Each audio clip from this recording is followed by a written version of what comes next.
Many thanks for clicking on attheraces.com as we look forward to the forthcoming Cheltenham Festival, this time turning our attentions to the JCB Triumph Hurdle. Joining us in the studio to cast his expert eye over the field is pro punter Andy Gibson. Before we hear from him, let's have a look at some of the key contenders. Baby Mix is in there, Alan King's got a couple of runners, he's got Baller Success and Grametti.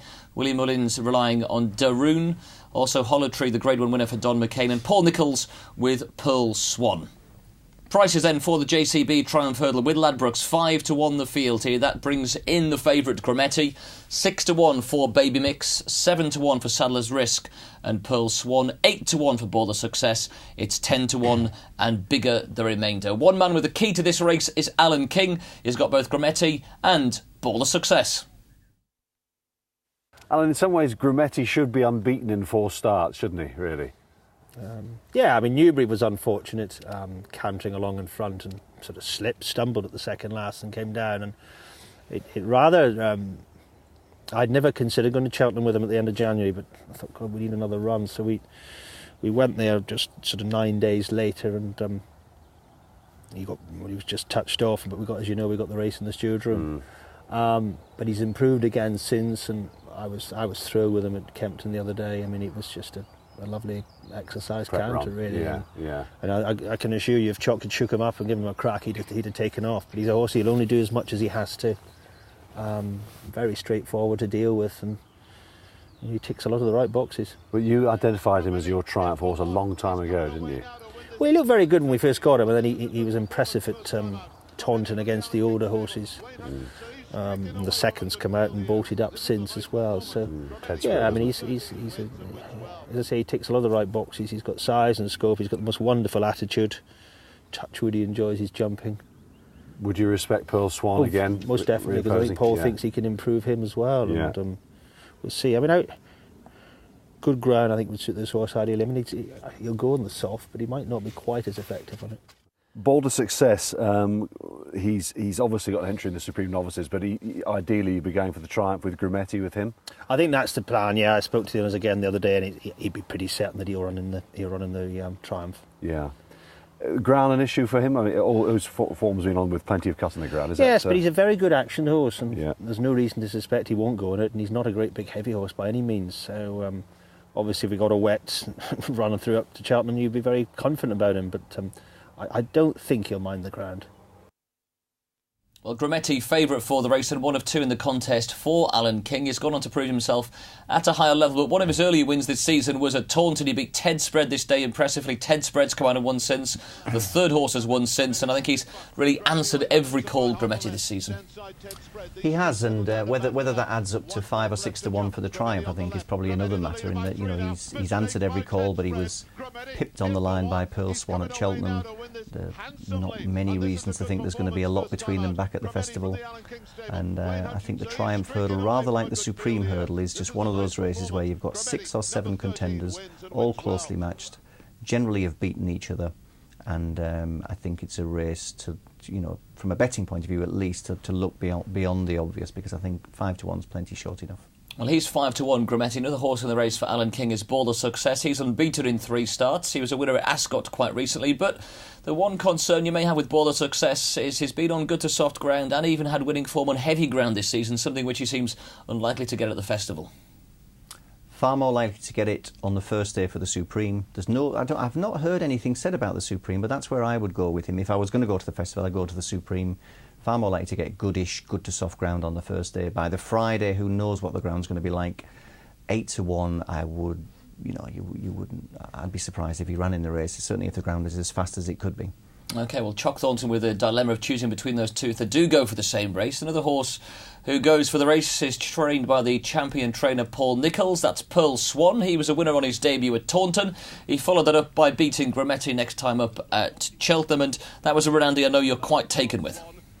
Yeah, in the context of this race, I think that Grametti had the kind of run of the race that day. If you look at the reruns, Pearl Swan had a lot of ground to make up downhill. He still had 4 or 5 lengths to make up uphill.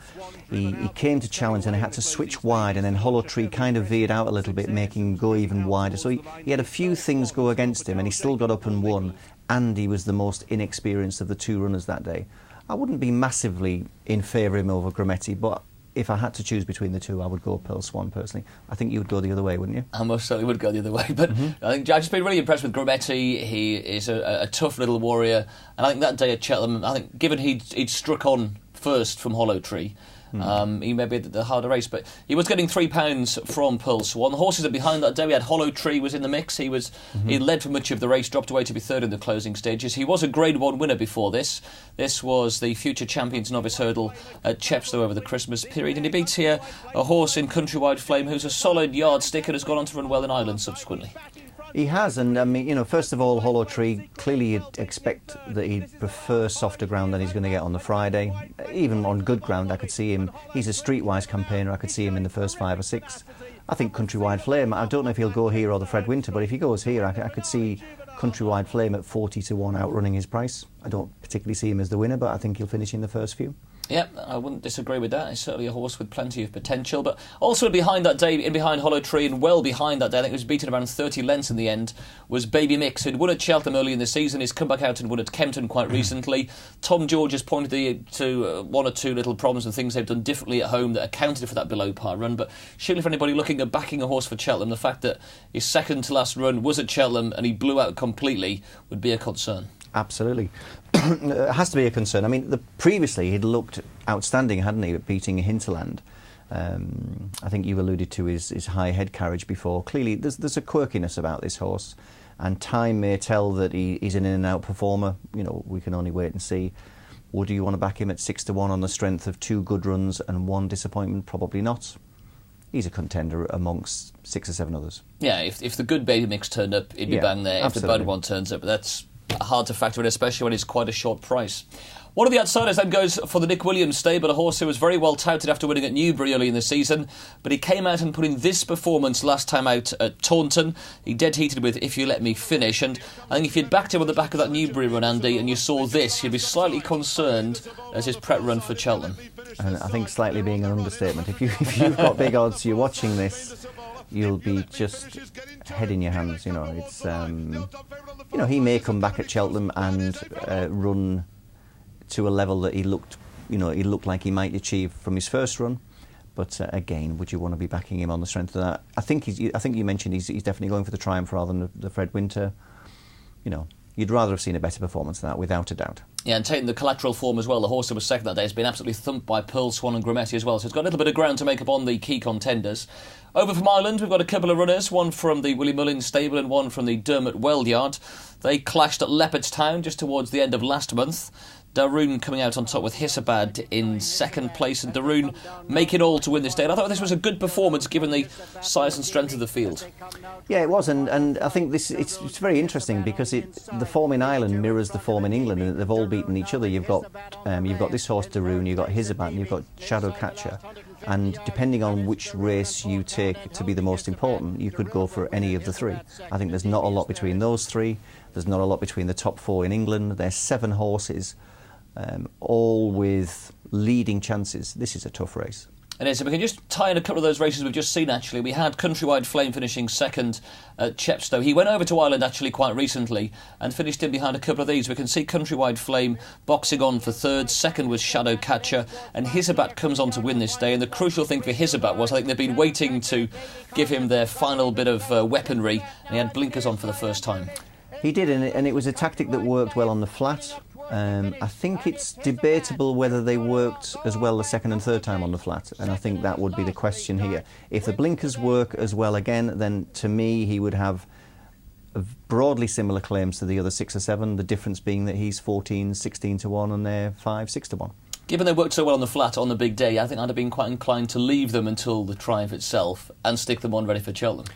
It's a difficult game, isn't it? Because you then think, oh my God, are they going to work at all? And they've evidenced now that they work. You take your choice, don't you? You take your choice and can't chance your money. But for me, possibly I'd have gone the same with you.